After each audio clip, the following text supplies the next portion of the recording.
அறிவில் சிறந்தவர், செல்வத்தில் உயர்ந்தவர், தனிமையிலேயே வாழ்ந்து வந்தார். அவருடைய தேவைகளை பூர்த்தி செய்யறதுக்கு ஒரு வேலைக்காரி இருந்தாங்க.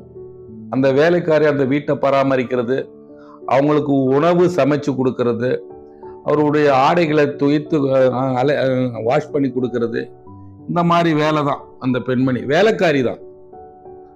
அப்போ இந்த அறிவில் சிறந்தவர், செல்வத்தில் உயர்ந்தவர் கடைசி ஸ்டேஜில் மரண படுக்கையில் இருந்தார். அப்போ இவருக்கு தெரிஞ்ச ஒரு நபர் வந்தார்.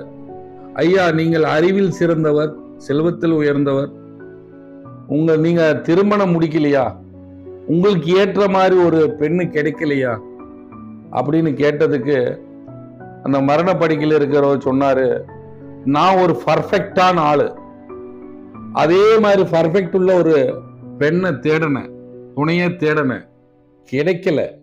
ஆனா கிடைச்சது, எனக்கு ஏற்ற ஒரு பர்ஃபெக்டான ஒரு பெண்ணு கிடைச்சது. அவங்கள்ட்ட போய் என்ன திருமணம் முடிச்சுக்கிறீங்களான்னு கேட்டேன்.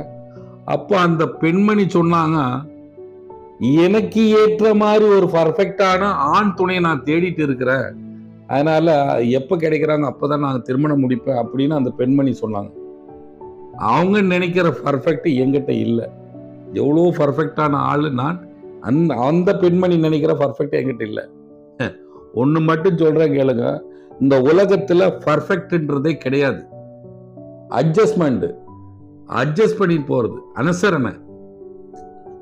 அனுசரிச்சு போறது, விட்டு கொடுத்து போறது, சகிப்புத்தன்மை, பிறருக்காக வாழணும், நமக்காகவும் வாழணும், அதுதான் பர்ஃபெக்ட். தவிர பர்ஃபெக்ட்ன்ற ஒரு விஷயமே கிடையாதுங்க.